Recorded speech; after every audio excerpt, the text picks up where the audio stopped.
Welcome to the Project, the podcast with the mission to cover every project throughout pop culture and history. I'm Sam. And I'm Lewis. And this week we watched another episode of Teenage Mutant Ninja Turtles. Yeah, unsurprisingly, the second part to last week's episode. Yeah, so if you watched last week, you got a bit of an idea of what you're in for. Or if you listened. Did I say watched? I mean, if you watched that first part, yeah. But if you listened to our episode last week, we watched the first part of a two-part episode called The Manhattan Project. Yes. And it was pretty good. We'll do a little catch up of what happened. There was a previously on and all that. Yeah, there was, and it was pretty. It was pretty decent. I mean, I don't have masses to say up front because we did talk about it last week. But what I was surprised about is the little kind of post-credits teaser bit at the end. That was the best part. Which was the best part of it, which was slightly related to something we talked about last week. I wouldn't say, I don't know, I don't want to do opinions up front. I think I was a bit more interested in the last one, to be honest, than this one. But see how it goes. Yeah, I've just realised that I forgot to write down the IMDb score for it. But oh my god! But you can find that. But before we get to any of that, we got time codes in the episode description, so you can skip straight to our TMNT 2012 chat if you like to. Yeah. Anything else we've got? We're talking about Ahsoka as well. I think it's the 5th episode. Yeah, 5th episode of Ahsoka. Might be the 6th episode. 6th episode. I've written down 5. The 6th episode. I'm just getting confused about my notes. 6th episode. So if you want to skip ahead to that, you can do so as well. But before that, how are you today, Lewis? Yeah, not bad. It's a Monday, and I had one of those rare weekends where I didn't do anything. Yeah. It was great. I left the flat once to go do a food shop. Nice. And that was it. The rest of it was just like at home, just watching football and rugby and TV, and it was great. Yeah. It's nice to have a weekend like that, isn't it? It is great. Yeah. How about you? How are you? Yeah, not too bad. Yeah, it's a Monday for me as well, as you'd imagine.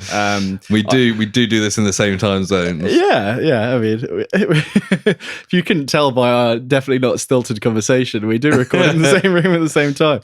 I had a pretty similar weekend, although I was driving my family up to the airport at 4 a.m. on Sunday morning. So although it was quite relaxing, I did have to stay there that night, so didn't get to like fully just on Saturday night. At your family, at my family's. Yeah, not at the airport. Not at the airport. No, and obviously had a bit of a disturbed night's sleep then. Yeah, although to be fair, like at 4 a.m. that drive's only like half an hour. Yeah, exactly. So I was back by 5:20, and then I got back in bed and went to sleep for like 3 hours. So nice. I can't complain too much. But I think that's probably why I'm feeling like a little bit groggy today, because my sleep pattern's like a little bit weird. But no, it's pretty good. We also dog sat for my my mum's dog over the last couple of nights, which was quite cute. Nice to have a little dog around. Nice. She's not here now, as you can see. No, was she here? Yeah, she was here. Yeah, so we took her. She was here on Saturday. What that smell was.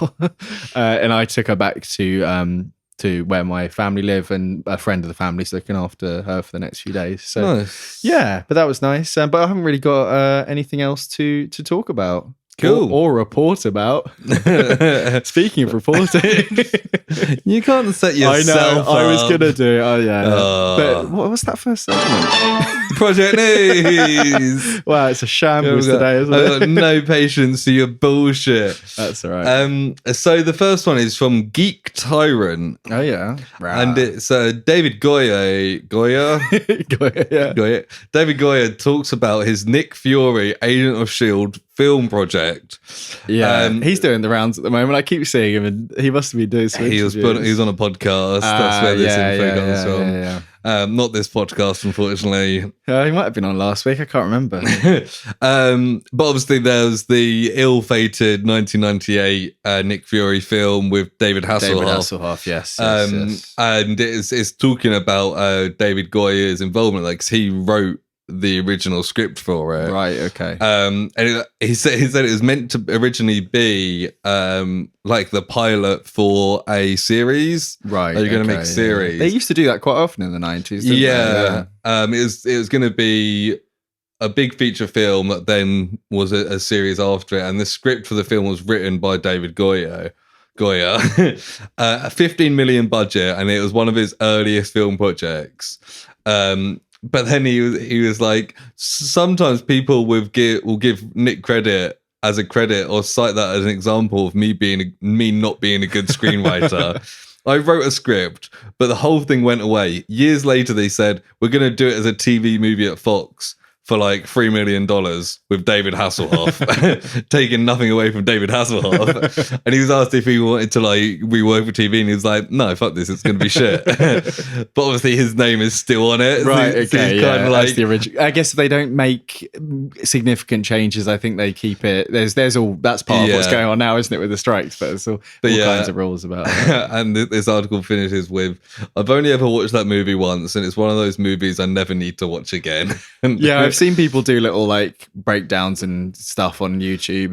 It looks silly and it looks kind of bad. Yeah, I kind of feel bad for David Goyer having his name associated to it when it's like clearly not his film. Yeah. I mean, he's had quite a lot of bad luck with things like that. I feel like, I guess if you're a screenwriter, it's going to happen. You put stuff forward. But a lot of the other, I can't remember any of them, but I think he wrote the Dark Knight original script, maybe. I thought, or maybe he wrote the whole thing.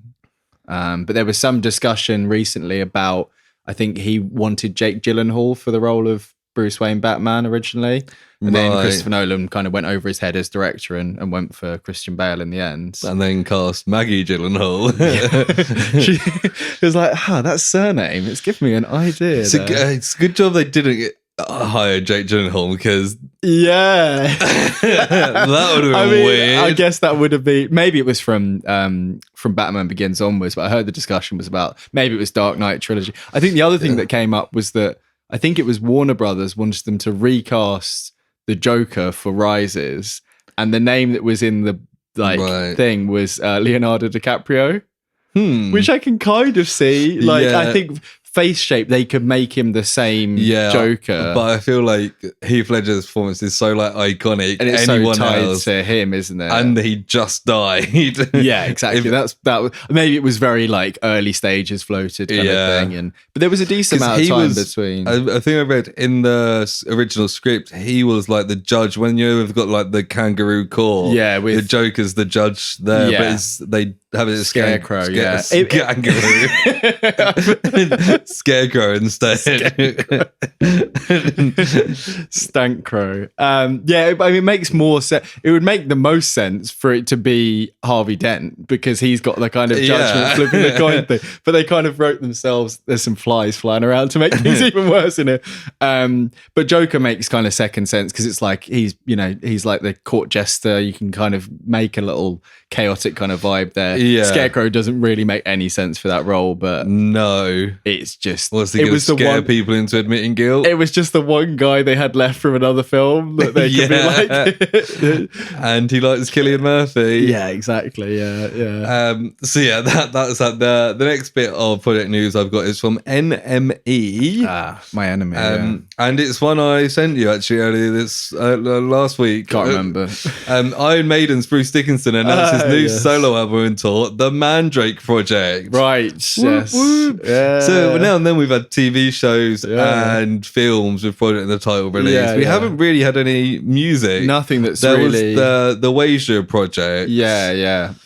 But that didn't massively jump up on our rate. Like, since after that, I didn't really hear anything about it. That might be my own fault. So it's Bruce Dickinson's first solo album in 2 decades. Really? Okay. So obviously he rejoined Iron Maiden, so then he's just been doing that stuff. Yeah, true.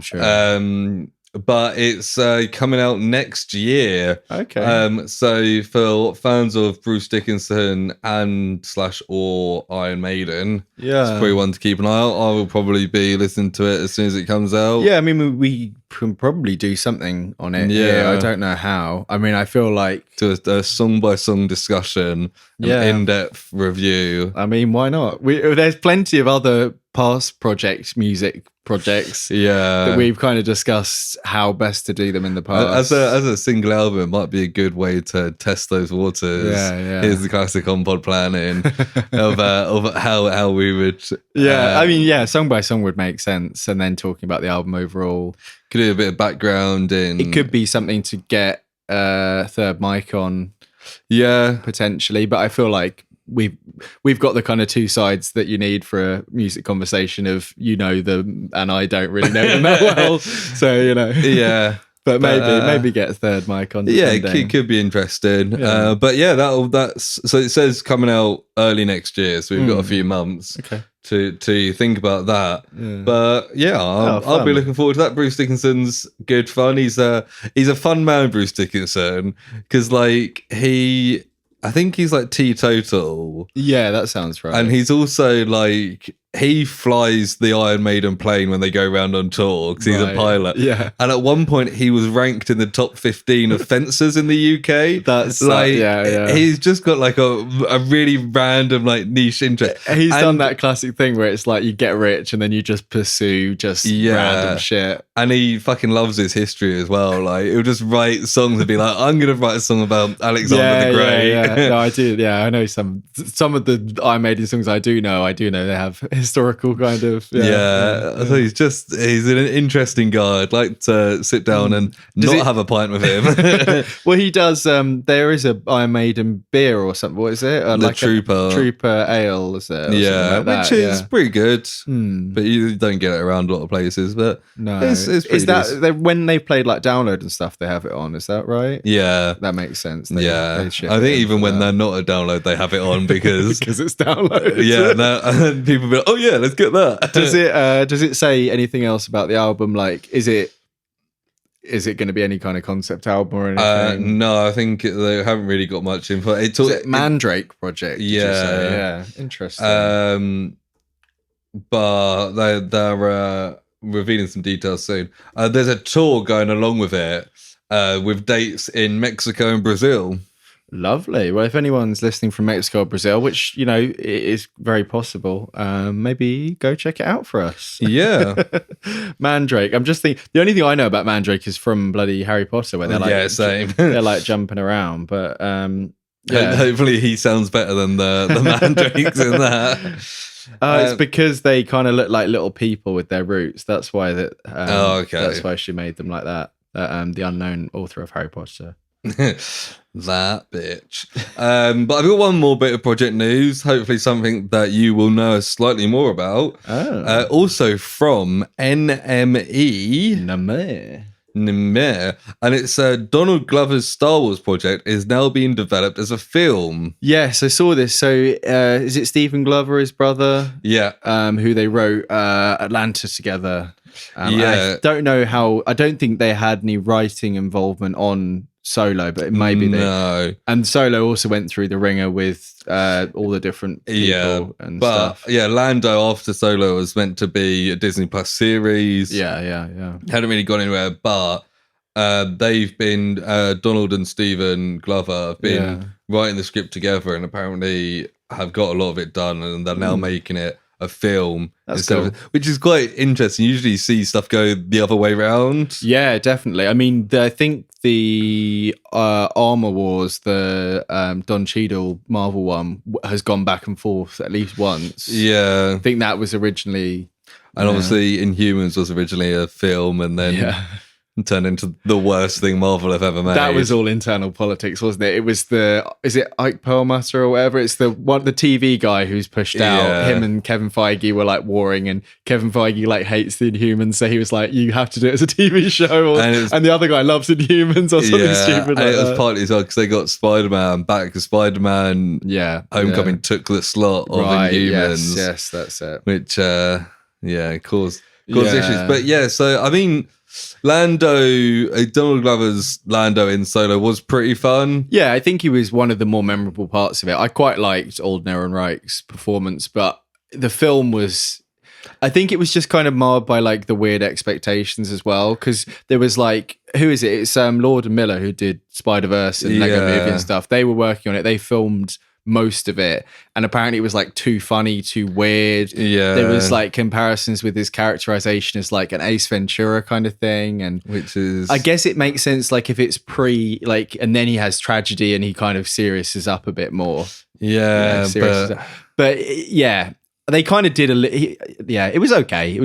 It was kind of weird, like they did the classic, like the mentor just gives you all your stuff. Like, it's always they practically gave him the vest, didn't they? I don't think they actually did, but he got the Falcon and he got the gun. And he got met Chewie and the dice, which weren't a thing and then became a thing in like Rise of Skywalker or whatever. Yeah, it was a messy time for Star Wars, and I feel like that was the kind of period where they were doing a bit of the Marvel stuff that's happening now, where it's just everyone's kind of unhappy with everything that comes out, and it's just. But there's a good creative team, and I've seen most of season 1 of Atlanta, and it's good. It's really like surreal at times, and like also quite serious at other times. So if they bring any of that across, which Disney probably won't let them, but they should let people, do their own thing. It's the same thing with Marvel, like. Yeah, I think the person who's doing the Marvels has kind of said recently, the director they've got for that is like, it's pretty much Kevin Feige's movie and I'm hired to do the on-set stuff. It's like, yeah, we all knew that with Marvel, didn't we? Nothing ever. Apparently, what's he called? Taika Waititi's film's out. It's like not happening now, Star Wars. I don't care at all. No, I'm quite happy with that. He would probably be like the main guy and be really annoying. Yeah, it'd be silly. Or he'd be fucking IG, whatever, and even more annoying. But so that is Project News for the week, which means we can go into the main part of the show, in which we will talk about Teenage Mutant Ninja Turtles, Heroes in a Half Shell. Turtle Power. The 2012 series, specifically Season 2, Episode 14. Yeah. The Manhattan Project Part 2, which was released in 2014. As you said, we covered the first part last week, so go listen to that and then listen to this. Is that you not wanting to repeat what happened last week? Partly. There was a previously on, but we'll talk about that in a second. I mean, you spoke about the background and stuff. I'm not going to go through that. If you want to hear that in more detail, go last week. Standouts are, Jason Biggs and Sean Astin. Yeah. And Clancy Brown. And we've got Clancy Brown returning. So that's that. Before we do get into the episode, though, have you got anything else? No. I'm going to ask you the IMDb score for the series and the episode. Yeah, bearing in mind that you asked me the series one last week. To be fair, we did record it like 2 weeks ago. Like a week and a half ago. But I have already asked you this question. That's what I mean, yeah. I presume you've listened back to the episode. I'm going to say no, just to make this answer sound better. Right. The truth is that I think I'm partway through, so I would have got past this point. Yeah. I remember that the episode last week was like the Turtles episode we watched was the joint highest one, and it was crazy higher than I expected. But that doesn't say much for this. I don't recall at all. I think I guessed like 6.5, and I was like way under. So I'm going to go for the series. And I think the episode was like 9 or 8 or something like that. But we'll talk about that in a sec. I'm padding for time. The series, I'm going to guess 7.5. Oh, so I think it was like 0.1 off that. If you can remember to 9 days ago, remember that the actual series score is 7.9. Okay, yeah. So 0.4 I remembered a 9 in there, yeah. I knew it was, I thought 7 and I thought 9 was the next bit. So I don't think the episode was 9. I think it was... Do you think, will it help you if I tell you what the episode score from last week was? Yeah, probably, because it won't be as high as that. Oh, it could be joint highest because you said that. Yeah, you tell me that. So. The episode last week was 9.1. It was, okay. I thought it was a 9 as well. Okay. So it would make sense just to guess the same again, just to be safe. But I think this will be like a couple of pegs less. I don't know why. I'm just guessing. So 8.9. It's 9.1. It's the same as last week. Okay. I guess it was just the same group of people doing the scores. Yeah. Okay. Well, I was 0.2 off there. I was closer in all regards than last week, but you did tell me what it was. I mean, you should have known it, really. Yeah. I mean, if I asked you that, if the shoe was on the other foot.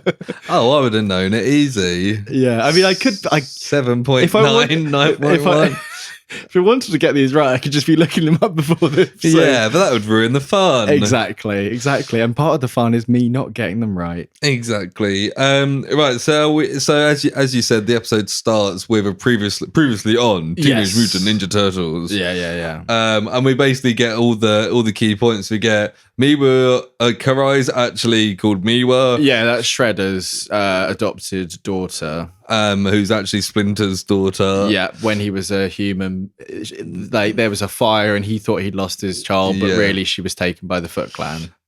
We get a bit of the world between worlds. Yeah, they call it the gateway between realities, but we all know it's the same Star Wars. We get the introduction of Tiger Claw, and then we see him in action, and he's better than all the turtles. Yeah, at that point he is, yeah. Doesn't really stack up. When the script asks for it, he's better than the turtle. And he is slightly worse than Splinter, but Splinter's also fighting his adopted daughter. She shoots a poison dart at him. He gets knocked out. And the episode ends where she's going to silence the turtles by killing 3 of them in one go. Yeah. There's the Krang. The Krang are here. Oh, yeah, the Krang are in this episode. There's worms. I was thinking about this. I was like, this is probably why it's one of the high-rated episodes, because it's got Splinter, Tiger Claw, Krang, April, and it's got all the classic things. All the classic things in one episode.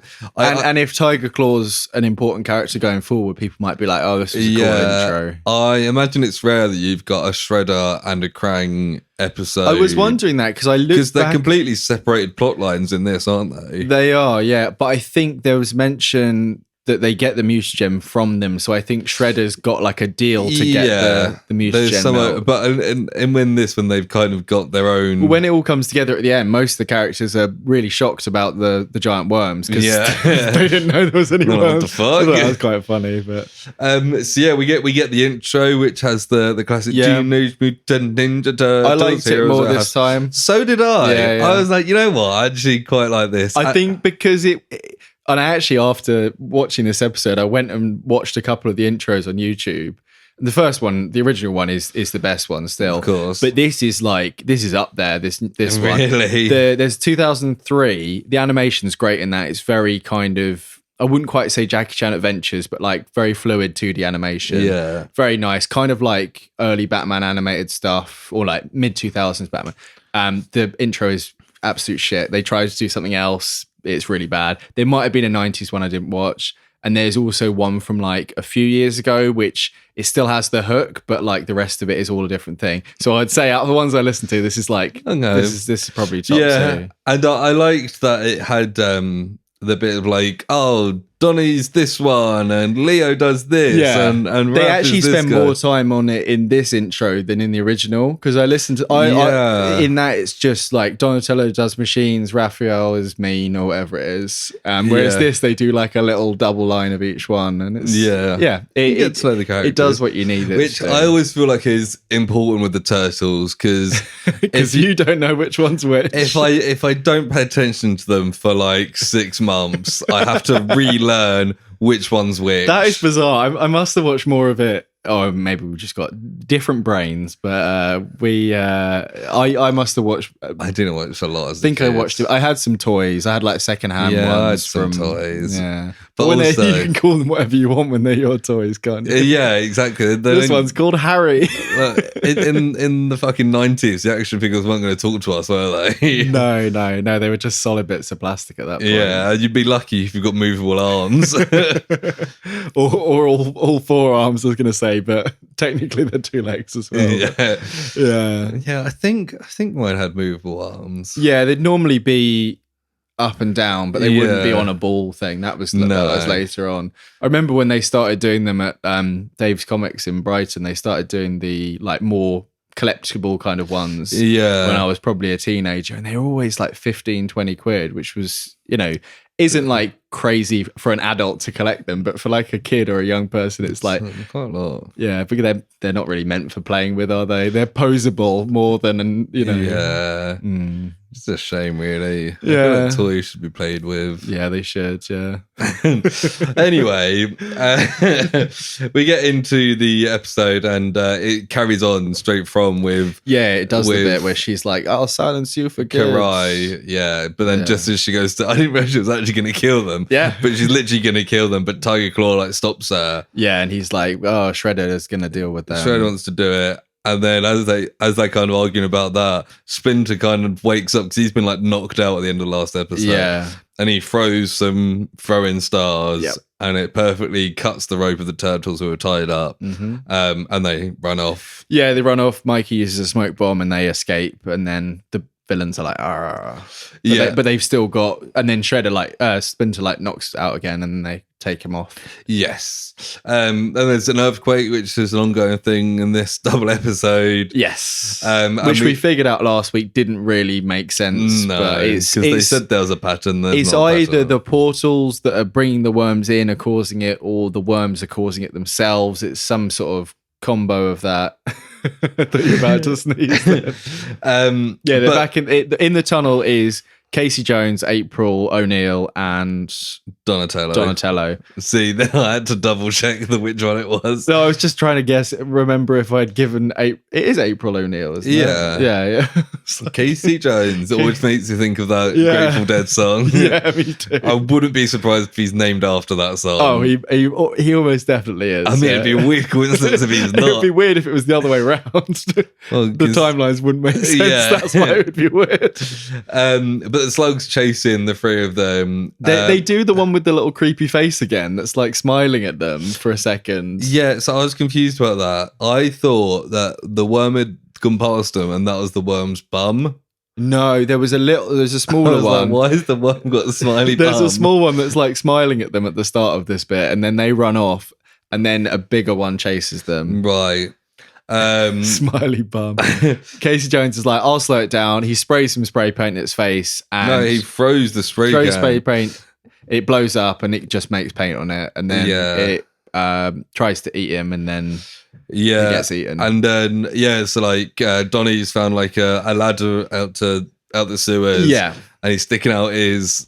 I think it's actually Casey's hockey stick. Must be. Oh, it might be. Yeah, and he pulls April up, and then he's like, "Casey, quick, get here!" And just as Casey goes to jump it, he gets eaten by the worm. That's it. Yeah, and it's like, well, Casey's dead. And April's like, "Oh, I'm so sad." Yeah, and Donny's like, "Now's the time to make a move." Yeah, there's this kind of semi-love triangle thing that's not really affected in this episode. Last episode, they were trying to do this underlying like rivalry between the two lads. I feel like Donny in particular forgets that he looks like a fucking turtle. Yeah. And April's probably not going to date him. But it's always a bit weird like that. I feel like there's always one that they kind of have a bit of a thing going on. And it's always been weird.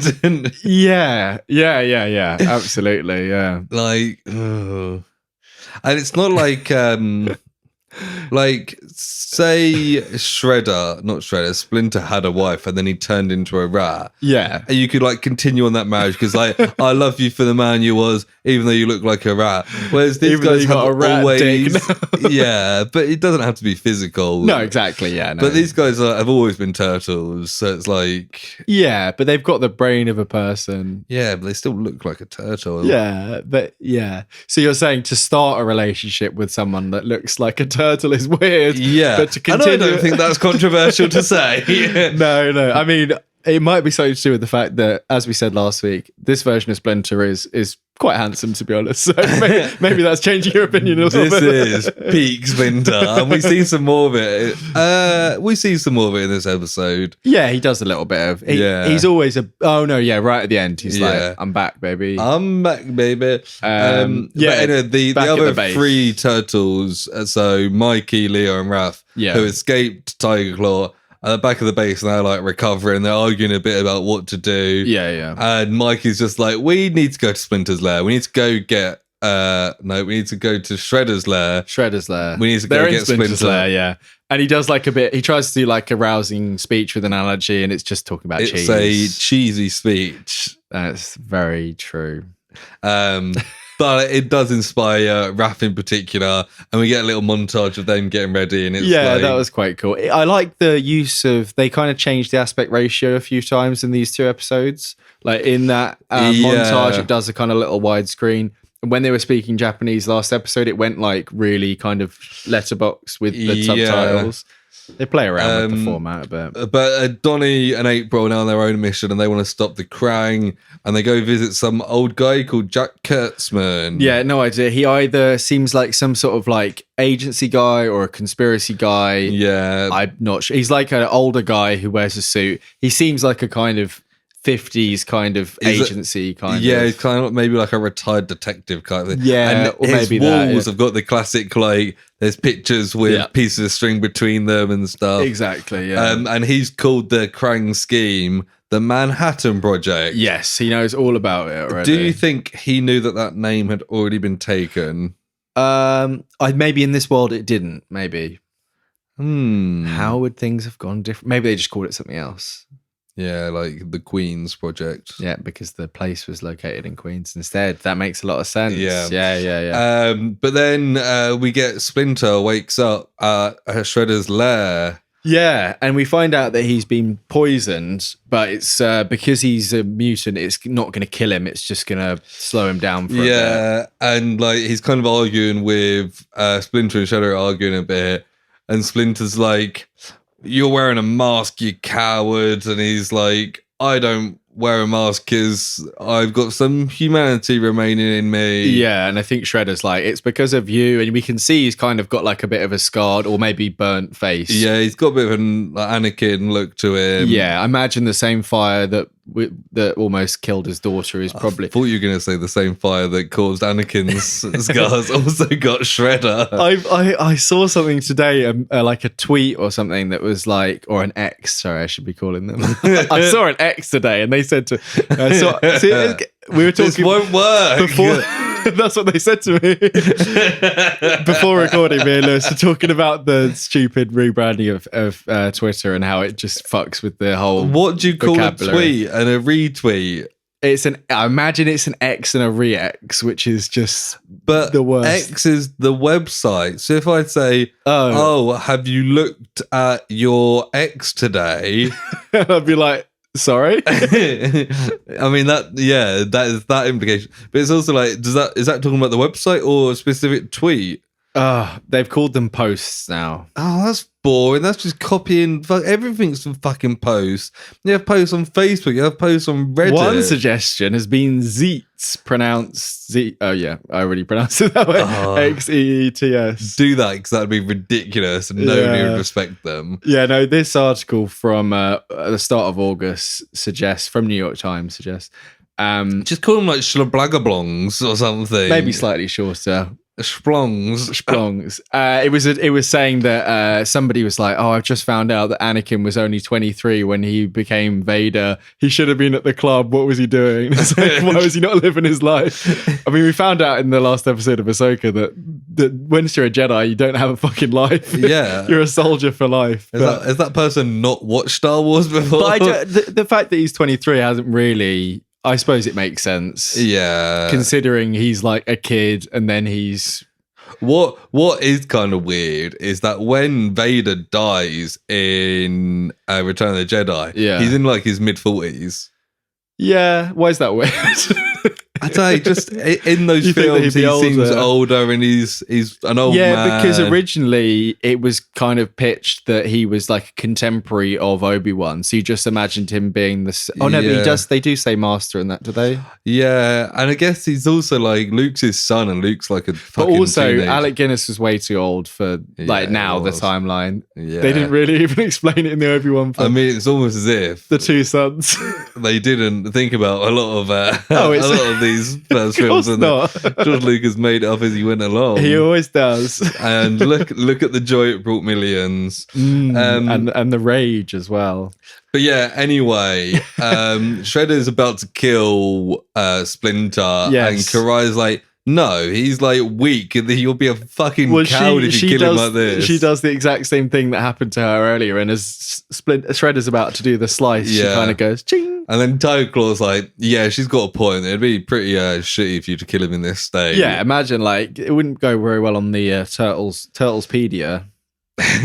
Yeah, so Shredder's like, okay, we'll have one last fight against this ill old man, and then that will be okay. I thought they were gonna like nurse him back to health, or at least let him recover, but they just like leave him on the floor. Yeah. And then it kind of is a bit of a trap, right? Yeah. But, and Splinter like says to Karai like, "Oh, I loved your mum," and she's like, "Fuck off." She's like, "Don't talk about my mum." It's like, yeah, but you don't know that your mum and me, we used to go out. I had sex with your mum. That's how you were born. It'd be funny if he just... I am a motherfucker, Karai. Your motherfucker? Does that make sense? I'm your motherfucker. I'd be quite interested to find... spoilers for anyone who hasn't seen this. She doesn't realise or make any action on it other than this saving him. Yeah. I wonder how long it takes before she joins them. I was wondering that. Because it's like 4 seasons, this, isn't it? Yeah. I'm sure it's by the end of this season. How was Karai spelled? I don't know. I have no idea. I've got it in my notes, but it's definitely not how it's spelled. She's in other stuff as well. That's good. Who? Karai? Yeah. Like there's loads of different designs of her. Oh, okay. So she is actually a character. Is she always Splinter's daughter? It was 5 seasons. Bloody hell. Of this, yeah. Yeah. During the 2nd season, when Karai found out that Saki was lying to her, I guess Saki is Shredder's real name. Maybe. She turned against him and became a hero. So it happens this season. Which that's good. I was like, this is another couple more seasons of this. Yeah. Yeah. Anyway, we get back to April, Donny, and Jack, who are chatting about the Krang. And April and Donny are like, how do we stop them? And Jack's like, I don't know, like, no idea. Yeah. And Donny's like, as he's kind of explaining it, he's pouring like salt on the table, which doesn't really make much sense. I think he was supposed to be using the salt shaker as like this is a worm jumping around. Like he's turned it sideways. But Donny's like, has an idea. And everyone's like, what is it? And I was like, it's fucking obviously using the salt on the worm, right? Yeah. Even though...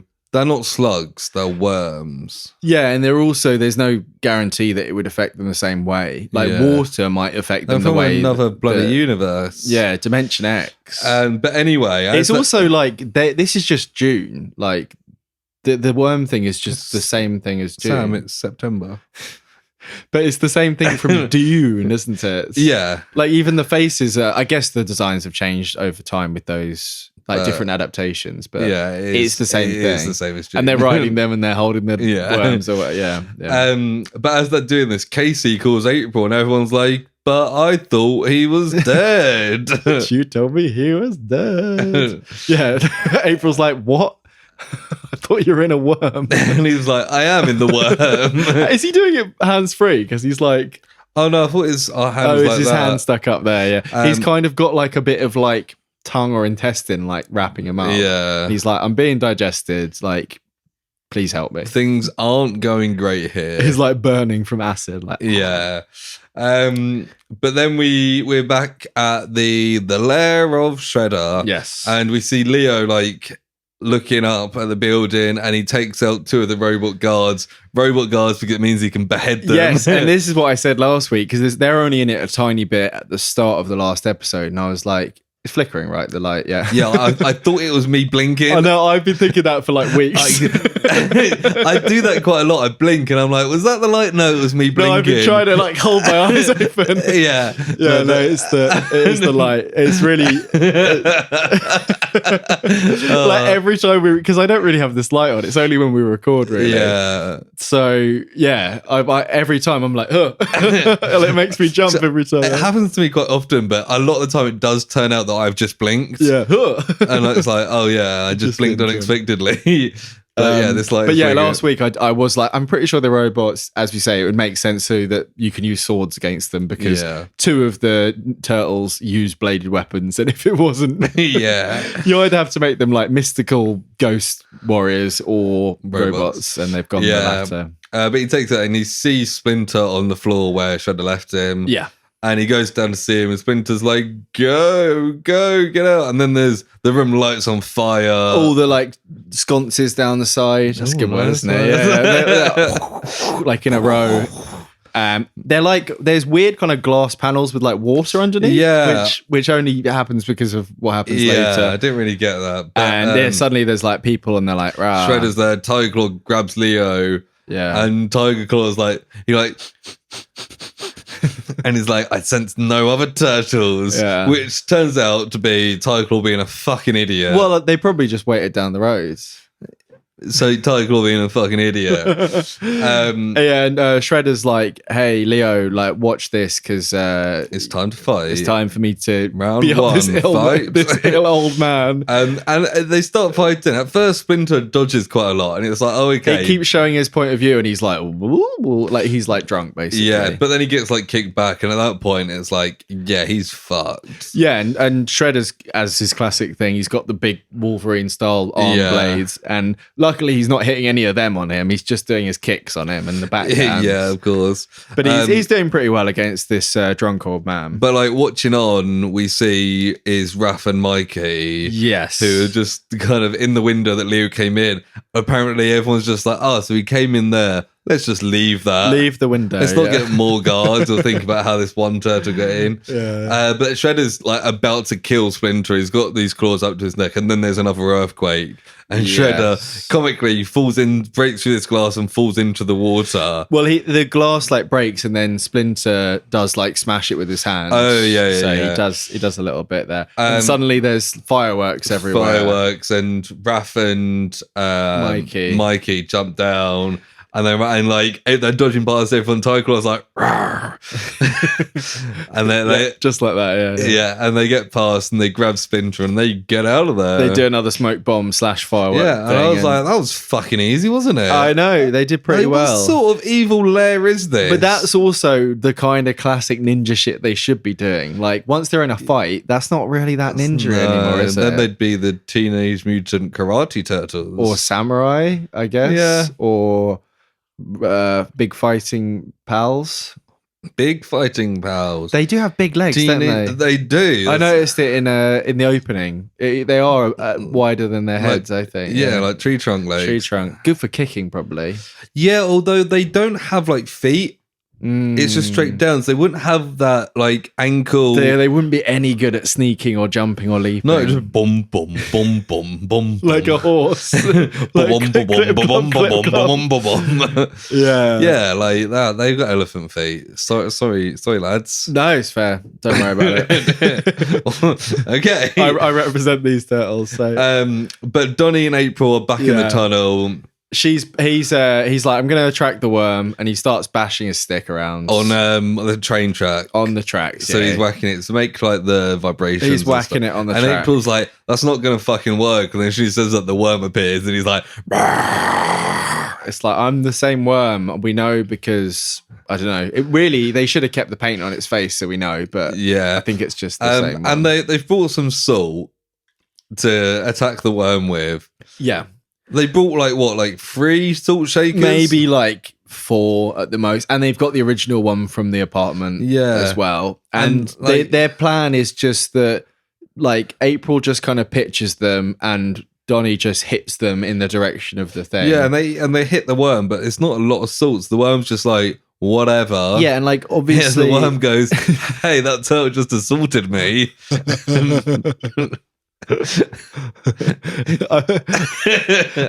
Attempted assault from but then then they're like, oh, there's no effect, and then Donny's like, I have an idea, and he throws another one on the floor in front of the worm, and this one works. Well, what happens is for some reason April's then got like a fan, and she starts fanning it up to create like a cloud of salt. Yeah, and then the worm like breathes that in, because we all know worms breathe all the time. They're always breathing. Yeah. It breathes in through its mouth, as worms do, and then it kind of vomits. So they should have just thrown the first one in its mouth. Well, after the first one bounced off and didn't do anything, they probably should have done something different. Yeah.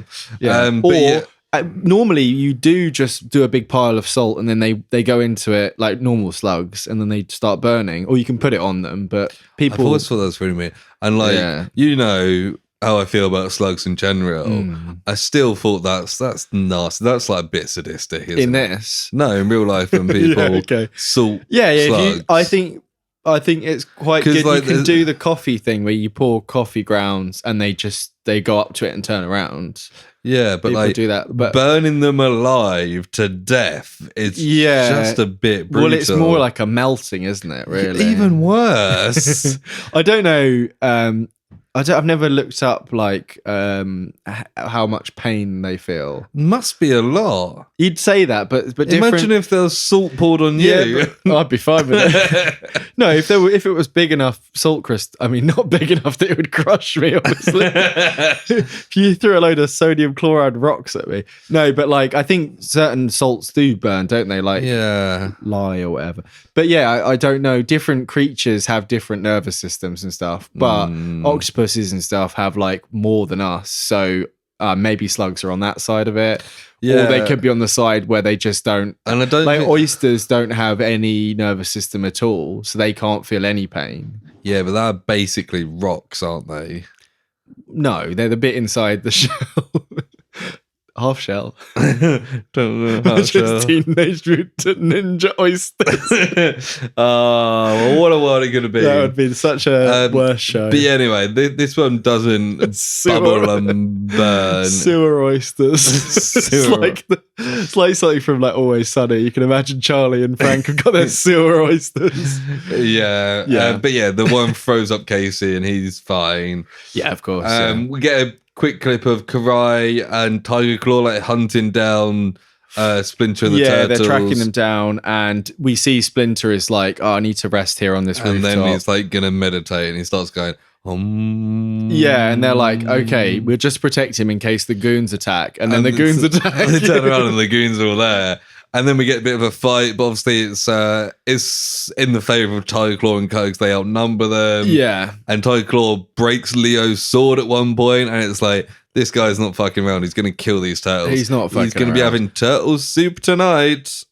Sewer turtle soup, the best. He also does use his guns a bit. Like at the start, he's shooting away at them. But he's moved on to like a big sword, which is, kind of, it makes sense. Samurai. It makes sense, but I feel like you need to stick to your unique selling point. We cut to Donny, April, and Casey at like the Krang HQ, and it really made me laugh because they see a big worm coming through the portal, and Donny's like, "We need to reverse the polarity." I was like, "Yeah, of course you do. Of course you do. That's what you do with these kind of things." That's the classic sci-fi / Doctor Who. Yeah, reverse the polarity. They need a different version in case he's like, I can do that. I'm annoying and loud. I'll do it. Yeah. The Krang do like the weird jokes where they make the robot statements, but this one doesn't really make any sense. They say it is humans known as humans. I don't know what the joke's supposed to be there. No, I think it's over my head. Yeah.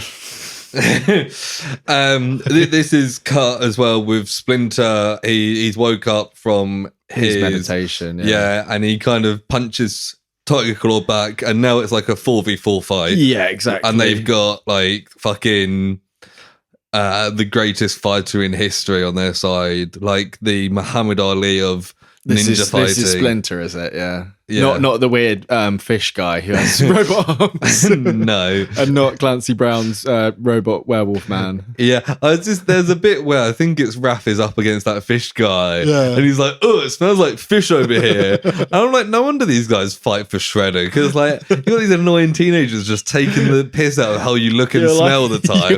I'd want to fight them too. You're ugly and you smell. He's like, yeah, you're a fucking turtle. Like, what, do you think you're all fucking sunshine and roses, They mate? probably stink as well. They live in a fucking sewer with a rat. Like, I mean, anyone who has rats for pets would tell you that rats are very clean, but I still think they smell properly. Sewer rat, though. Yeah, but imagine the amount of diseases that Splinter's carrying. But their lair is probably quite clean.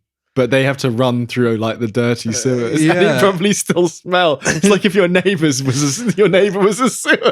Yeah, exactly. Like your neighbor was a pile of shit. Like, it's like living next to like a pile of shit, like a landfill or something. Yeah. But like wetter.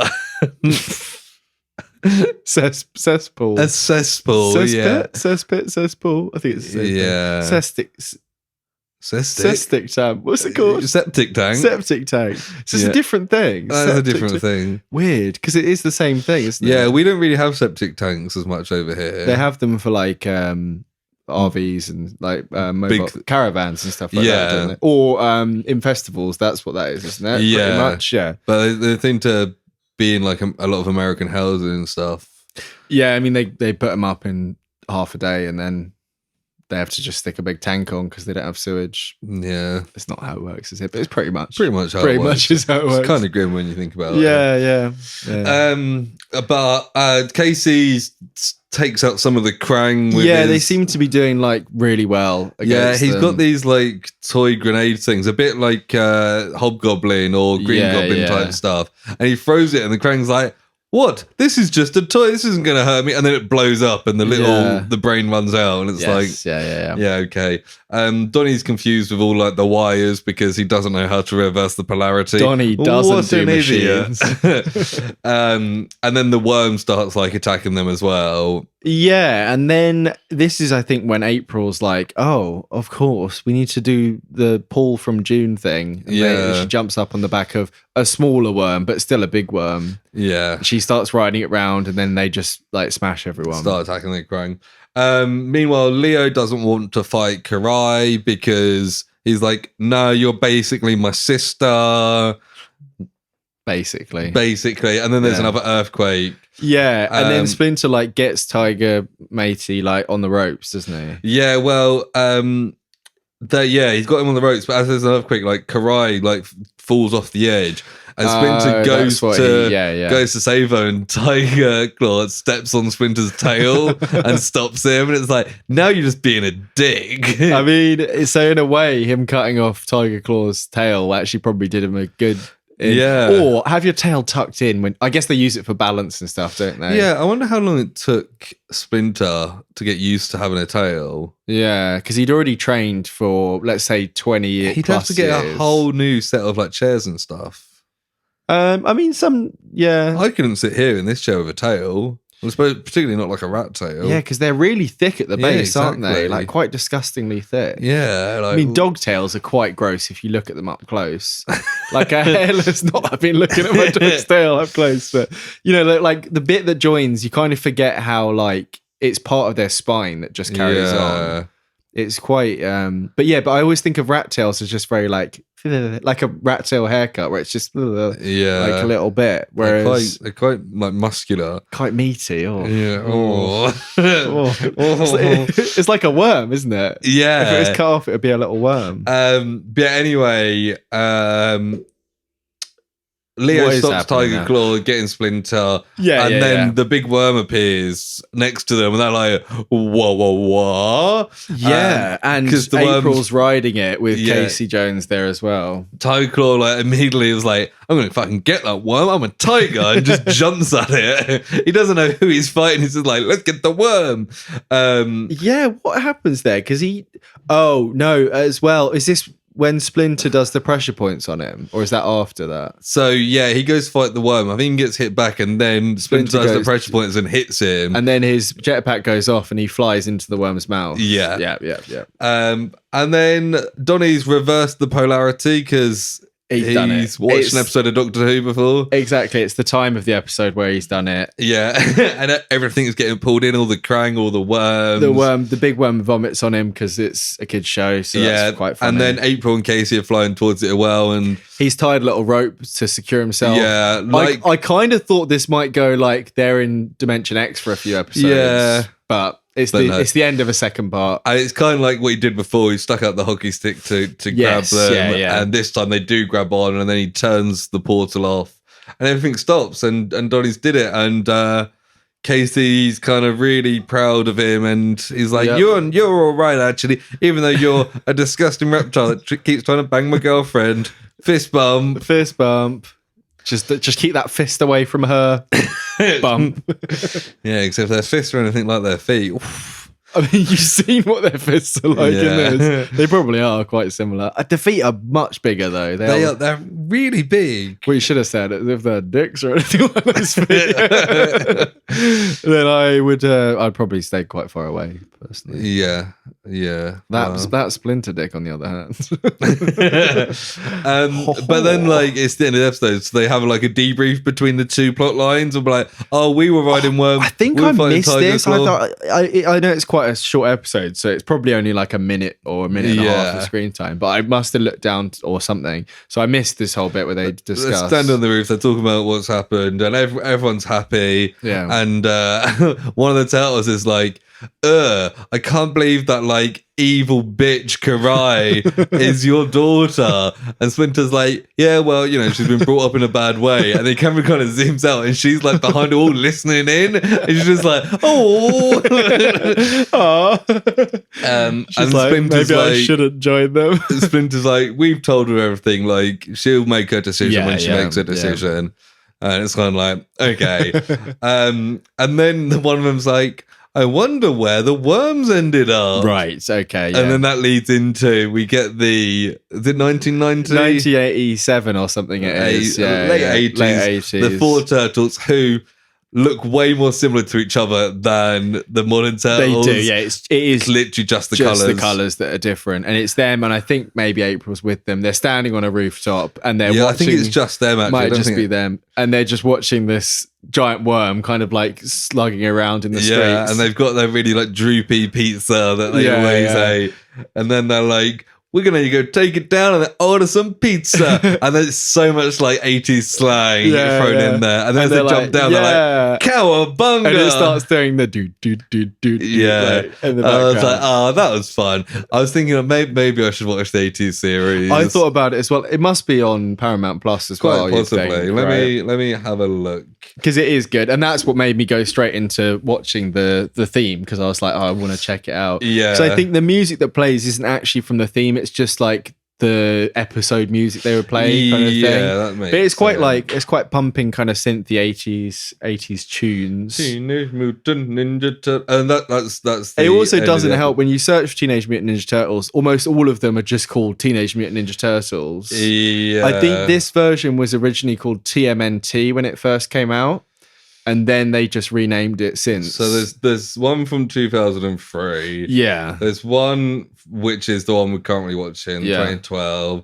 There's another. There's the 3 films from the early 90s. Oh, is there 3 of them? Wow. Yeah. From 1990 to 1993. And then there's the 2018 series. That's all the ones on Paramount Yeah, the Plus. 2018 one. So I didn't realize, is that Rise of the Ninja Turtles? Yeah. So that's the one that there was a Netflix movie, and I was saying like the artwork. No, well, the movie is like a bit more high budget animation, and I didn't realize that the movie was anything to do with anything else, because it just appeared on Netflix and it had a bit of press around it and stuff.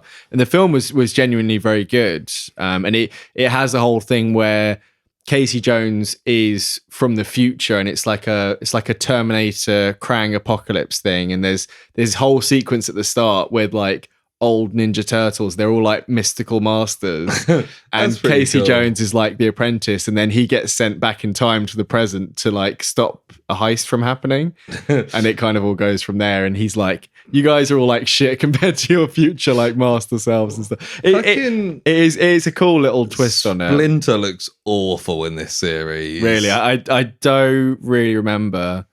Like, I think that was no. He's like a fat mouse. Oh yeah. He looks quite, but that's more akin to like the normal Splinter. Like he doesn't look like a rat though. He looks more like a cat. Yeah, it was quite good, the film. I would recommend it. I can't say anything. Is it the same animation? Yeah, same style, but like it's very fluid animation, and I wouldn't say like Spider-Verse quality, but it's more that kind of like free flowing kind of vibe to it. And it doesn't hurt that it's like an hour and 20-minute film. And the Krang stuff is very cool. They're like these big versions of themselves, and they don't have any suits. They're just like a big jellyfish that walks. Right. And like 3 of them come through, and they've got like slightly different personalities, and they set about like recreating the world and everything. And I think Yeah, the designs are very different, I would say. maybe I'll watch the 1990 film and add it to my watch list on Paramount Plus. But so the original series isn't on there then? No, it's not. No, fair enough. But yeah, anyway, that is the end of the episode. Yeah. I haven't got any trivia. As I mentioned to Sam before, there was no trivia for last week's episode and none for this episode. That's a shame. So, what did you think of it? Yeah, I thought it was good. I think I thought the last episode was more fun in general. Like, I liked the Splinter versus Tiger fight. I thought this wrapped up the whole thing well, but like... Yeah, I don't think I came away feeling like as intrigued and enthralled by. I feel like whenever you have like these 2-part episodes or like kids shows, it tends to be the way that the second one is like more like, oh, we need to get the story done, and then it kind of wraps up really quickly. Yeah, they do. Yeah. Whereas like the first one's when you get to do all the fun things because you're not like time constrained. And I feel like the actual battling in this, like the fighting didn't really, it might be that maybe like I looked away for a moment and missed the good bit. It wasn't as good. Like that one-on-one fight with Splinter and Tiger Claw was like really quite good last episode. Yeah, and like I think the only bit of this episode that was actually like, oh, that was fun was the like 4-on-4 fight at the end. That's but it just doesn't last very long. No, it didn't seem to be, and they fit quite a lot in. Like they're quite well written episodes, and like there's the two plots that are pretty different, and there's a lot going on. But then but that's almost to its detriment that it doesn't give them room to and breathe. I guess you have to give a turtle to April and Casey to keep you interested in that plot line. But it means that Donny does like no fighting in this episode whatsoever. Even when they have a fight with the Crank at the end, he's off doing the wires. Maybe that's a thing for this version of him. Maybe he doesn't fight as much. He's like the backup guy, but that seems a bit lame, doesn't it? They should all be capable, but have their strengths. They're all Ninja Turtles, by definition. He's a Ninja Oyster, though, isn't he? So.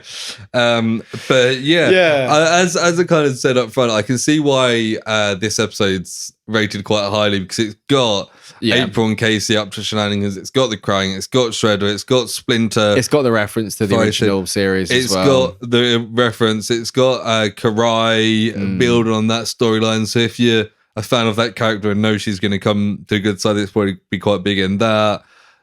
It feels almost like a bit of a season ender. Yeah, I would say so. Yeah, I guess it's a mid-season finale, so they might have. Yeah, maybe not even quite that much. Because this is episode 13 and 14, isn't it? Yeah, and so if it's like 25 episodes, that could be that they took a break after these, or there's 26. It's the mid. Yeah, mid so part. It would be mid. So maybe after the first part, they took a winter break or something. Is this the? What, is it like the 100th episode of Ninja Turtles? Oh no, I'm looking at the wrong fucking thing. It could well be like the 100th episode. I'm looking at the wrong Turtles series. Season 2 of this one. Oh, I suppose it would be. It's also 26, so it's still a midway point. Yeah. No, I was going to say it could be like the 100th episode, but that would have been in the trivia at some point. Someone would have figured that out, wouldn't they? And it's only season 2, so. But I'm thinking of Turtles overall, because that 2003 probably didn't have that many. 7 seasons. 2003 had 7 seasons. So that's like that would have 100 episodes itself. Okay, fair enough. 200 maybe. The original series probably was. So it seems like this season ends with them going into Dimension X and then the Krang invading. Cool. Okay. And I thought, that makes sense. Yeah. It's not bad, yeah. Did they do any films from this one, do you know? Because I don't think so, no. I was looking, there was actually, this is something you might want to watch instead of watching the original series. There was a 2022 movie in the original series universe. So with updated animation, but still keeping the original style. That's pretty cool. So that's quite fun. I don't know where that's available, but and there's also a Batman versus Teenage Mutant Ninja Turtles film that came out a few years ago as well, like an animated movie where they have to work together. I don't know why they're all in the same universe, but yeah, it's that kind of. So what rating do you want to give this episode? I can't remember what I gave last. I think we. I don't know if we both went 8s, but I think I went 8 last week, and I'm thinking this is a bit lower. I'm thinking I'm going to go 7 for this one. Yeah, I'm also going to go with 7, which is still pretty good. I still enjoyed it. It was good. It was better than like a lot of the kiddie stuff that we watched. Yeah, and like if you're a turtle head, you'd probably be like, this is good. Yeah. Which is fair enough. So yeah, and I think or you'd be like, no, I hate this kind of thing. But like you say, it hits all the haters. It hits all the main spots of it, and like it references stuff. Yeah, and if you're like if you're like a parent who's got a little kid and you're trying to get them into Turtles, like 10 years ago, this would have been like perfect. Yeah, exactly. I mean, that's the beauty almost of TMNT, is that like every 10 years, 5 years, they reboot it. The next generation. For the next generation, which I say beauty, it's obviously from a cynical point of view. So we're probably due another Turtle series. Yeah, soon. well, I think that they're doing a series based on the new film. Oh, okay, that would be good, because the film was good. Yeah. So I think it will probably bridge the gap between that and a sequel, have just kind of day-to-day adventures, or maybe prelude that. I don't know. You've seen the film, so I don't know. It's good. Would it make more sense to do a post or pre? Post, because it's like because they first start getting involved with. It's got the backstory, and then it's got their first step out into the world. Let's have a look. In July 2023, it was reported Tales of the Teenage Mutant Ninja Turtles, a 2-season 2D animated television series spin-off of the movie. 2D animated. So I guess it's slightly cheaper than the full thing, but it'll be similar style. Like, I guess more like Teen Titans kind of vibe, like cheapish animation. And I guess that cheapish. Like the plot, the stories, the backgrounds, and the characterizations will all be the same. Will be the same, maybe slightly different, like I might watch simplified designs. If it's on a streaming service that I subscribe to. It has been greenlit for Paramount Plus. I imagine what they might do. When's that out? I don't know. It says it was greenlit in July, so it will be. It'll be at least next summer. Yeah, maybe they'll release a second film. I think they'll probably do that leading up to the first film, the post-credit scene teasers Shredder. Yes, so that would be a good way to do it. Release the film, and then like a month later, release the series. Yeah, it says. Rowe is set to return to direct the sequel, and Point Grey will produce both sequel and the films. So whoever that is, the guy who directs. You meant the girl from the Zeta Project. There's a video game. What? There's a video game coming out as well. Nice. No, Rowe, who is Jeff Rowe, who directed it. Yeah. Right, cool. So that is our Turtles for the year. We'll be back next year with more Turtles. Yeah, I mean, maybe. No, well, maybe. Maybe if they do release the sequel next year or the year after, if they're going to do that, we could silver screen it. Yeah, we could silver screen it. Do every single Turtles movie leading up to it. At least the one that came out this year. We could do all of them. No, we should have done all of them leading up to this one. That would have made more sense. We did briefly have it in there, but it was just crazy. We had to substitute out Expendables 4, which comes out next week. Yeah, we had to sub out all sorts, and we can't do Saw. No, because we both not realised that was coming out until fairly recently. And is 10 plus a spin-off, or 9 plus a spin-off. But anyway, we're finished with the Turtles, so now we can move on to our next segment of the show, which is called Personal Projects.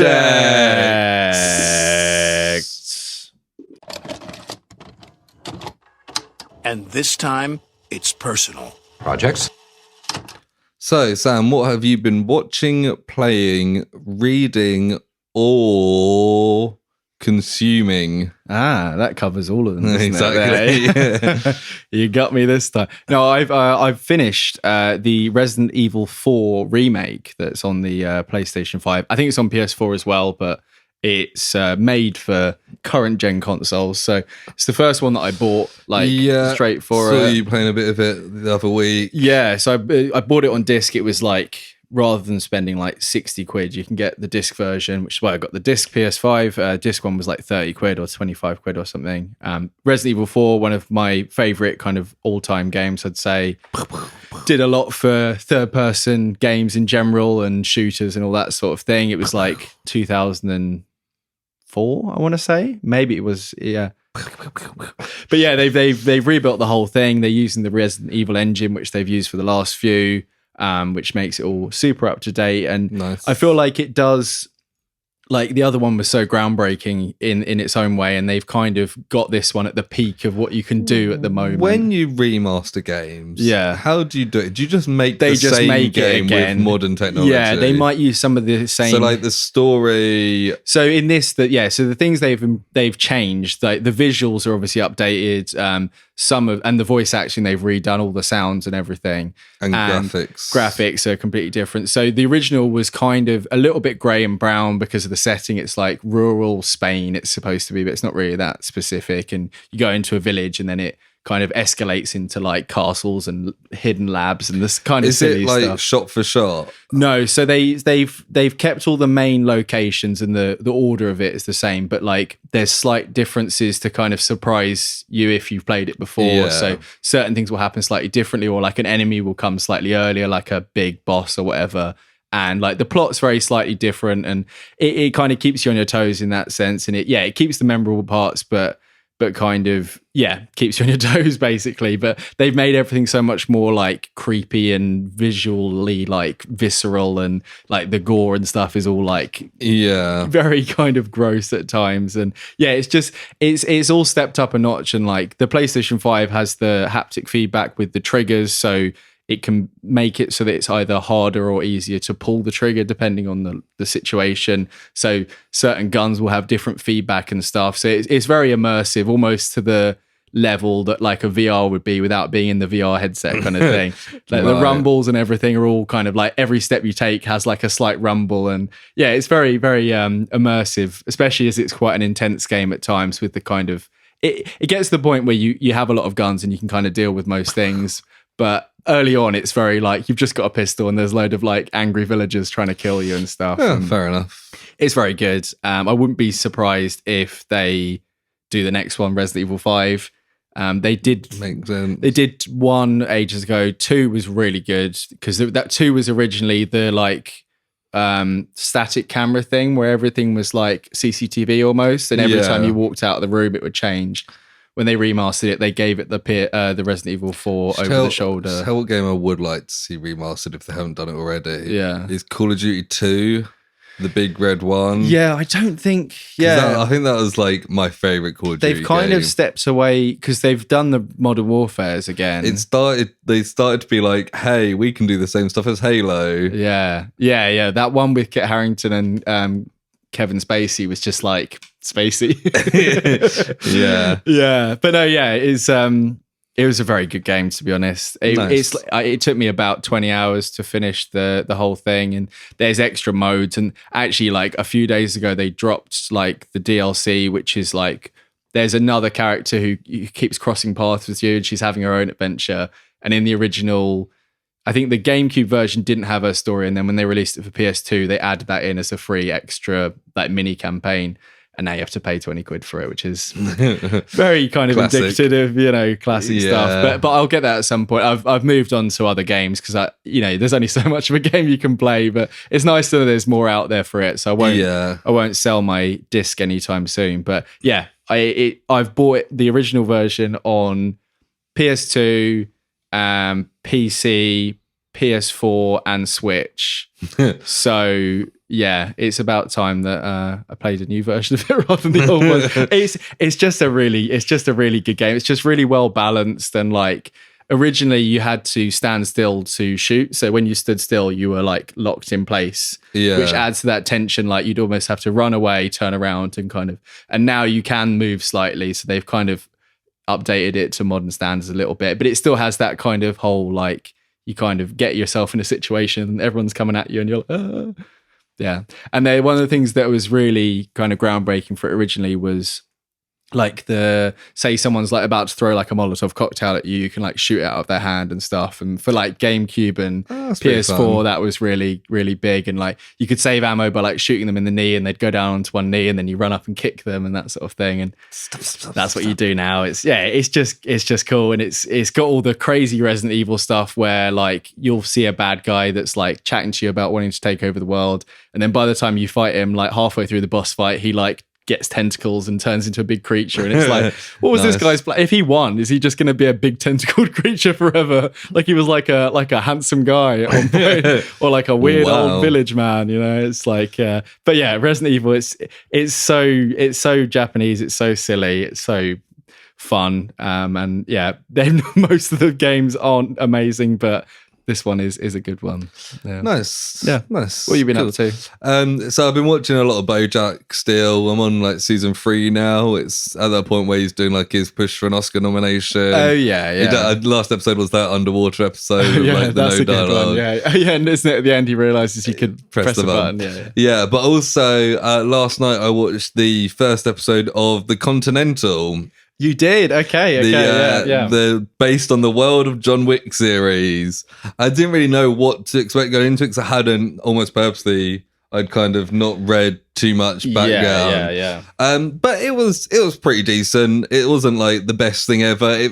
It felt like in times a bit like kind of a Gotham type thing where it's like, here's a dirty underground, but right, yeah. And there's a couple of like fight scenes that are like, oh yeah, this is in the world of John Wick. Yeah. But it's not quite as good as the John Wick stuff. It's like in the 70s, is it? So yeah, it's set in the 70s. I don't think they say, because they have a point where it's like 1952 or something, and then they're like years later. So it's kind of because John Wick is a bit like, it's kind of now, but it could be a bit in the future. It could be a bit in the past. It's got a great soundtrack. The first episode, they play like 5 or 6 like mid to late 70s songs, and you're like, okay. Oh yeah, like a mix as well. Like there's a bit of like Earth, Wind and Fire. There's a bit of like ZZ Top, and it's like, oh yeah, we know what era we're in. Yeah. And is it Winston and Sharon? Is it? Well, yeah, kind of. So we won't giving away too much. The basic premise is Winston he's in London, right? But he's a young man. He's in like his early 20s, I think. Okay, but he's taken to New York because his brother's like in trouble. Right, his brother's stolen something from the Continental. Right, so he's kind of against the Continental for at least this first episode. So it's kind of like, okay, that's interesting because obviously he goes on to run this place for, we assume, like decades in the present and it's day, got a young Sharon in there who's and he's already working there, is he? He's already got his current job there, but he didn't really make any moves then, did he? He's also like in his early 20s, and he's got like a stronger, I want to say like Nigerian kind of accent. Obviously, that kind of tones down a bit as he gets older. The hotel is run by Mel Gibson. Yes, yeah. Who I'd either forgotten about or completely missed that. I think I knew he was in it, yeah. He's not in that first episode a lot, but it's kind of like, that's Mel Gibson. Like, what? Yeah, ever controversial Mel Gibson. Yeah, but it does very much kind of set up like, oh, these guys that run this hotel, because there's also like a cop woman who's starting to investigate and getting twitchy about the Continental. So it's almost set up like the Continental's the villains of this, which is kind of an interesting perspective. Does it feel like the world of John Wick is only just kind of getting set up then? Because we don't know about like police. We assume in the general John Wick, there's either no police or they're like fully bought off. Yeah, well, I think thing. some of the police are like, don't bother with that place, like leave it alone, they're aware. I think because we are point of view characters, not part of it, it's very much like, oh, this company or these people in the shadows who run everything, we don't really know about them, is the kind of vibe. They've been around for ages, but we just don't know where the high table thing, not that we found out really anything over the 4 films, but it seems like it's like this ancient organization. Yeah, and we get there's a couple of scenes like in the thing, and they make a point like, you can't kill anyone in here. Mel Gibson has a little rant where he's like, I really want to fucking kill you, but I can't because all the rules. And like everyone's got a gun and everything. Is there any kind of explicit references to any other characters so far, or is that more? No, it's literally the first episode. Winston, it's quite a short season, isn't it? 3 parts. 3, yeah. It's a limited event. To be fair, first episode was an hour and a half, so it's so if they're all that, kind of like they did with Sherlock. It's kind of thing, of like short season with long episodes. What was the kind of production quality like? Was it It's good. It's not like cinema level, but it's like higher end TV stuff. I wouldn't say top end, but like there's definitely money in this. I mean, even the like Secret Invasion looked like shit, didn't it? So it looks better than Secret Invasion. Yeah. Okay, cool. But like, is it coming out weekly then? Yeah, it's a new episode every Friday. Okay, I'll try and watch it before next episode. Yeah, it's worth a watch. I think obviously it's hard to judge on that first episode, but yeah, I think you're going to go back for another episode. Yeah, exactly. And the kind of a lot of it was like setting up, and here's the characters, and kind of by the end of that, you're like, right, shit's going down now. Nice. And it's quite good fun. Yeah. And it's like, oh yeah, this young Winston is quite fun. Okay, cool. He seems like a good main character to have. And I mean, Ian McShane was always good, wasn't he? So, yeah. And it's very much like how he got involved with the Continental. Yeah, because I think you messaged me on Friday saying it's just come out. Yeah, because I think I saw on Sky that it was like Continental out now, and I was like, oh, I forgot about that. I didn't know it was coming out, so I feel like September's just flying past. So I wouldn't be surprised I wouldn't be surprised if it's November next week. I meant to say October, that would have landed a bit better, but I actually watched something that came out on Friday as well. Was it the Continental? It wasn't I was just pretending the whole time. I knew all of that. I knew that John Wick Jr. ended up at the end. John Wick Jr.? John Wick Senior? I don't know how they'd tie any of that in, because he's part of like the Romany group, and he's adopted, so he wouldn't actually... I think this isn't going to go anywhere near John Wick. If they do another season... I think the timeline is too they could far bring away. in someone related or something. Do you think if John Wick and the John Wick was Johnny Wickles probably started in that maybe 20, 30 years ago at most, which would put him in like early 2000s, presuming maybe. John Wick came out now, late 90s, early 2000s, so quite a bit of distance. Yeah, but I'm sure there's other characters, like the Russian mob guys, they could probably pull that family in, get a young version of that guy in the first one. Yeah.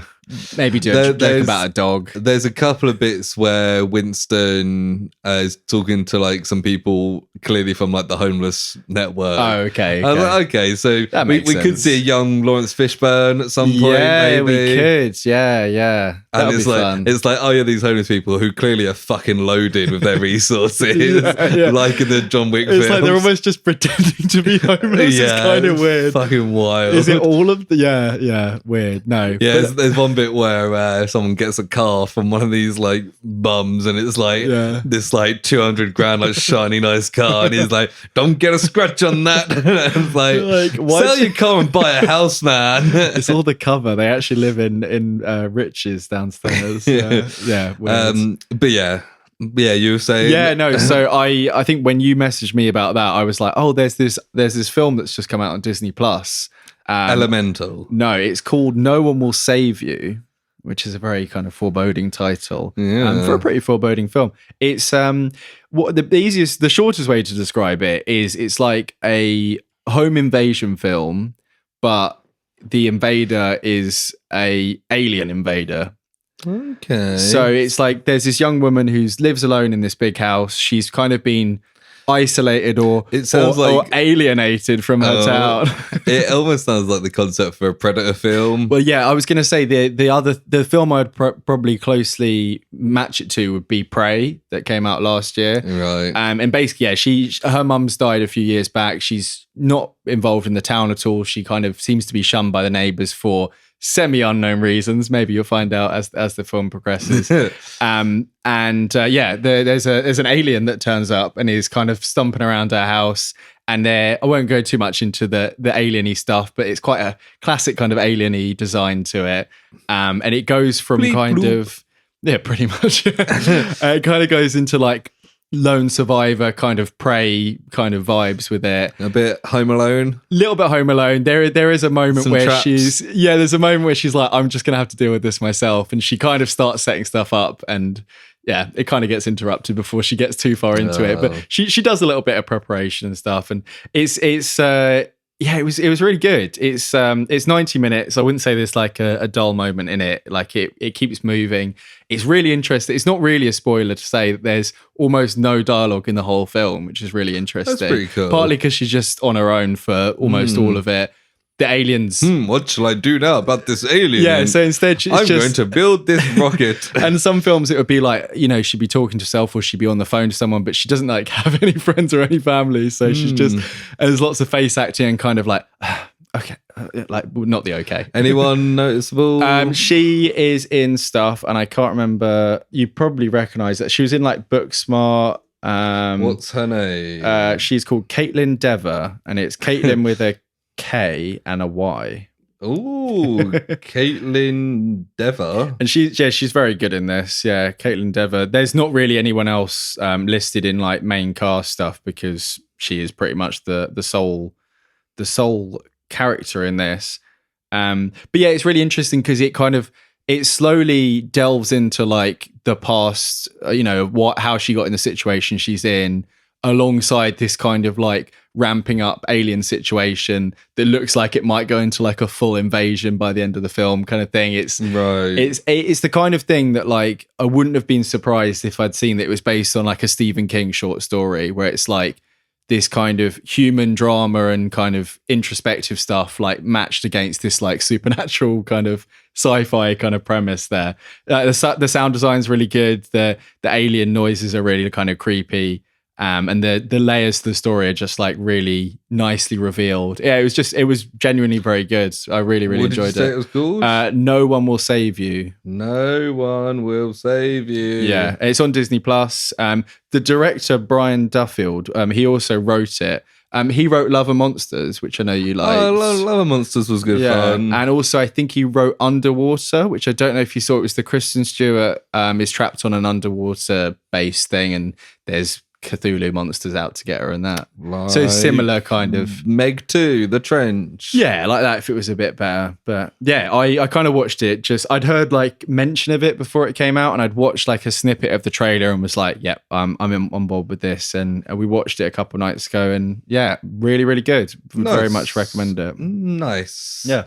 So the other thing worth talking about is more aliens. The 6th episode of Ahsoka, which was called Far, Far Away, and the kids like, hey, you guys like Star Wars? Because they went to a galaxy far away. A part of me was like, it'd be so funny if they turned up on Earth and there's like dinosaurs and shit. I was kind of expecting that, because I like this episode and they do some they do some interesting kind of almost like classic Star Wars stuff with the little weird aliens and the bandits and stuff.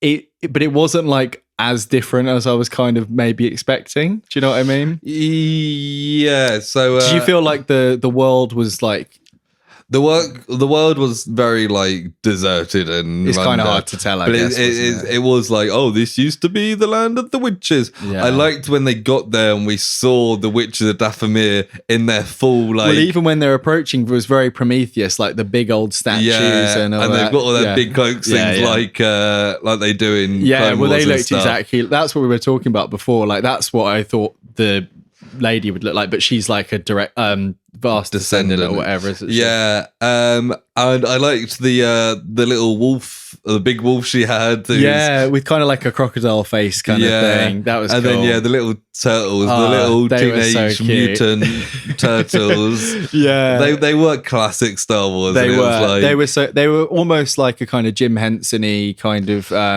what is it, like Labyrinth, Dark? I mean, I don't really know any of those films, but it felt like a kind of 80s little puppet thing. Yeah. Never-ending story, that kind of vibe to it, which definitely. Again is kind of classic original trilogy Alien vibes. Yeah, definitely. Like you could see these in place in the original trilogy. Yeah. Easy. And then suddenly Ezra's there and he's like, hey.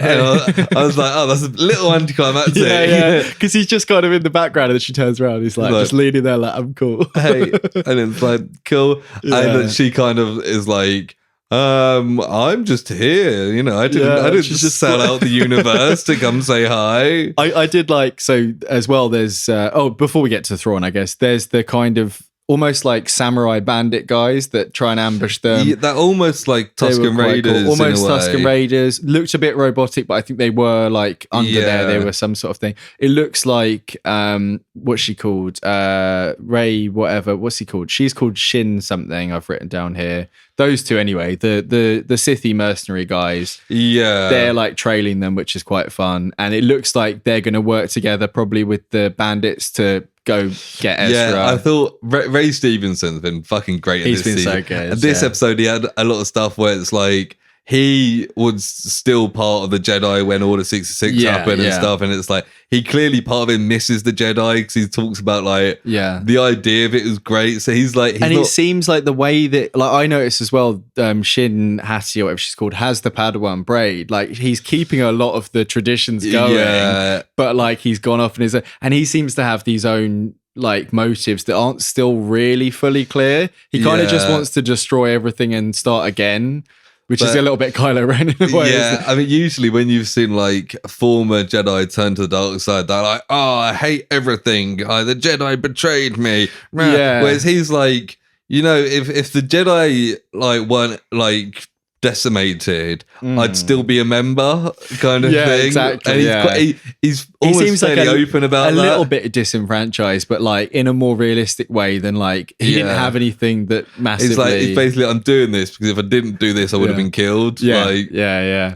But yeah, he's fun. He's acting the shit out of this. That was good. And then, of course, we've got Grand Admiral Thrawn himself. Yeah, which I liked his kind of... So I didn't realise that he was on a ship when he got sent off. Yes. Because I haven't seen that last thing. So I just assumed that him and Ezra solo got sent off as a duo.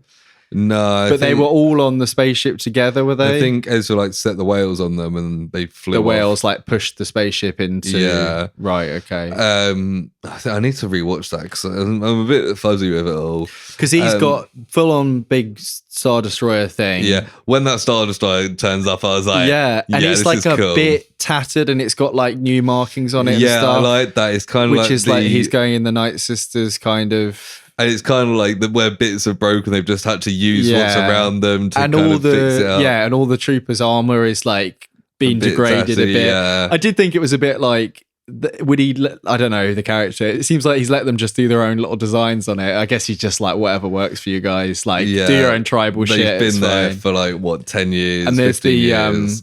The second in command has that cool gold mask. Yeah, that was kind of a bit creepy. Yeah, I like that. I was like, I saw people online being like, if Ezra hadn't been revealed at the end of the episode, I would have assumed that was Ezra. Yeah. But also, his whole plot was send them out to get Ezra. But you were about to say anyway. Thrawn. Yeah, sorry. I liked that, like the same kind of sense you got from like the books and the show, where it's like he at first seems like this fairly unassuming guy, but there's just this sense and weight around him where you're like, this guy is like terrifying. Like this guy could like destroy your planet and not give a shit about it. Which is like a kind of a lot of stuff he does in Rebels is just like, let's just kill them all and I don't care. And it's like you kind of like, this guy, and he's that like sophisticated evil where it's like, oh, I don't want to mess myself with like dirty, bad, horrible stuff. That's what I was thinking with the whole like paint your things. Like from what but also it's the thing that like he does what's like critically necessary. He's like he's like the smartest man in the universe. It's like if he's going to keep these stormtroopers in their uniform for 15 years in the middle of nowhere, need to let them do a little bit of their own paint jobs, form their own little like crews and that. It was interesting that he said that their numbers have dwindled quite a lot since then, so they've obviously been up to something, or maybe just supplies and stuff. It might have just been like finding a place to live, like has been rough, and it's like and what was really interesting, it ended with, two things. He's like, I need to find everything about Ahsoka, which was his whole thing, right? That he like finds out everything about like a planet, so he knows its weakness and all that. Yeah. Like one of his little plays was that. And also him being like, get the witches in, we're going to use the dark magic again. It's like, what has this guy been up to? Yeah, I also like the fact that he was like, Ray Stevenson and girl, go find Ezra and Sabine. Yeah. And then after they leave, he's like, I don't care about them whatsoever. Yeah. It's like, we're going to go in 3 days no matter what happens. Like, honestly, fuck these he's guys. like, if they're stuck out here, like, I don't care. They're not coming back. And I was like, I don't know, because I spent a lot of people like, oh, he's probably built up this huge rivalry with Ezra over the years. Ezra's living on a farm, and he's like, I don't care. Like, if he stays out here, it makes no difference to me. He'll die either way, won't he? Yeah, and I was like, that makes sense because his goal it's not personal. He wants to take over the universe. No, exactly. Yeah. And it's like, it will be interesting to see what's been happening over those. I don't know. Maybe do you think we will get a flashback episode? I don't know. Like the next episode is the penultimate episode, but I would hope maybe flashbacks within an overall story, because we've got to have, because Ahsoka wasn't in this episode at all, I want to say. No. The last one was mainly her. So you'd expect... I think there might have been a bit of her... Like in the whale at the start. Beginning. Oh yeah, I've written Star Whale looks great. She's with Hoyang and talking about Sabine, and then that's kind of it. Yeah. I really like the little cute crab people. They had like little hobbit clothes on. They're really cute. Yeah. They're really cool. Yeah, but yeah, I reckon Thrawn will be set up as the villain for future stuff. I reckon he'll get out, especially as they've set up that he'll, like, assuming he can get out, he will. Like, he's not going to let something. Kind of hope he's the villain for like the film. Yeah, I think that's what will happen. I think he'll be in the background for the next few series if they do a Mando 4 or Ahsoka 2 or whatever. Yeah. Or like we said, maybe do a Defenders style team up. But yeah, I think that's what Dave Filoni's been doing, right? He's writing that for that. Yeah, that would make sense. Even if it's like a fairly small scale skirmish on a galactic scale. Yeah. Like it'll be because also, yeah. I found quite entertaining the bit where one of Ray Stevenson's like monologues where he's like, oh, the history is like cyclical and you have the good and the bad and we're going to try and stop that. And I was like, surely you coming back and making it bad again is continuing the cycle. Like you're perpetuating this cycle. Like you just want your side to be on top. What he should do if he wanted to end it is go over and then as soon as he finds Thrawn, just kill him and be like, right, that's done. Like we cut off that bit. Yeah. Or just not let them get the plans, I guess. And also, like, I still feel like he's got like a plan going somewhere. I know he kind of said, my plan is just to do this, but it kind of feels like there's something more to it. Yeah. Not like, I'm going to avenge someone, but I don't know. I hope they wrap up his plan this season because... Yeah. Yeah, maybe he'll go off with Cara Dune. He gets a text from her and he's like, that sounds great. That's what he was trying to find. When he gets back to the classic galaxy, Thrawn's like, right, I'm going to give you the thing you wanted the whole time. Cara Dune's phone number. It's like, yes. Yeah, I mean, they might have... I don't think they would have changed it, but he's probably the kind of character that will be killed off at the end. It'll be a kind of tragic thing where Ahsoka kills him because she got beaten last time, kind of. Yeah. And maybe he like sacrifices himself kind of thing for the good of the Jedi. And then that his apprentice is then like the new rogue person running around who probably joins the good guys in the film, that kind of thing. I don't know. She might just be like... She'll be the Miwa of this series. Yeah. I feel like it's almost... Well, in like the Clone Wars, it's kind of that Asajj Ventress kind of character. Right, okay, yeah. Just rogue person who's just constantly turning up causing trouble. And she's... it'd be good to see Asajj Ventress in live action. Did she die? No. Because wasn't she Dooku's... She was Dooku's assassin. Yeah, in the Clone Wars. Because I've only seen her in the original Genndy Tarkovsky, like the 2D animated one. She's in that. I read the book as well, the Asajj Ventress book, which was really good, where she like teams up with a Jedi They're like trapped on a planet together or something. Is it that? That might be a comic. That was, kind of. But like they basically want to kill Dooku. Oh, cool. And it's quite cool because she's given up her assassin's way. She's gone a bit grey at this point. She's grown some hair, and it's like, and it's grey hair. What's the name of the fucking Jedi she's with? Because his story in it is like fucking tragic. He's in like 2 episodes of the Clone Wars, and he's like the surfer dude who's got like paint on his face. He's kind of got like a bit of like dreadlocks. Yeah, I think stuff. I know the guy you mean. Yeah, but he's in this book, and he's got like horrible stuff happen to him, and it's like, oh god, what's his fucking name? If you type in Surfer Jedi, I'm sure it will come up. Yeah, probably. Surfer Jedi. He's in like a couple episodes of Clone Wars, and he's cool. I accidentally searched Surfer Jed, and we've got a web page called Quinlan Voss. Quinlan Voss, yeah. Oh yeah, I recognise that guy's name. Yeah, this guy. Yeah, he was also retconned to be in Phantom Menace as well, because I think there's a character in the background on Tatooine who looks like him, and George Lucas or Dave Filoni was like, I always thought that guy looked pretty cool, so I just made him a Jedi in the Clone Wars.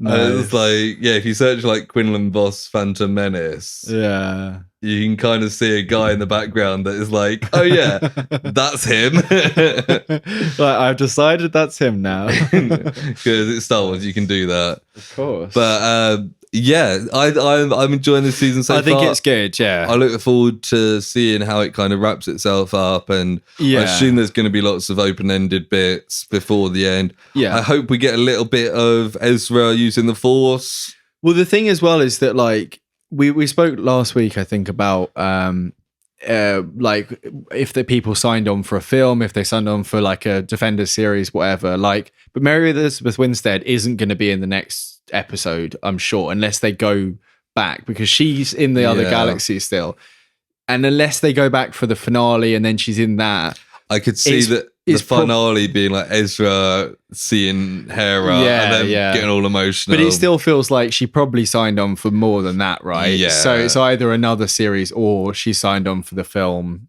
Did you see the writer strikes are getting somewhere? Apparently, they've reached some sort of early deal. Nice. So hopefully by the end of September, maybe not, but hopefully pretty soon it's all sorted, because stop delaying stuff. Just pay the money. Because exactly. You make so much money. Yeah. Give them some of it.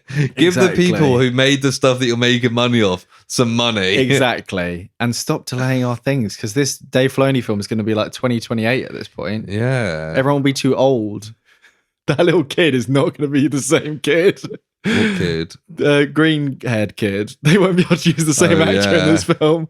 I mean, they'll probably skip ahead a little bit anyway, won't they? Yeah. Well, they could do the opposite thing like they did with Infinity War with Ant-Man's kid, who was like a little girl, and it's been 5 years and she's like 24.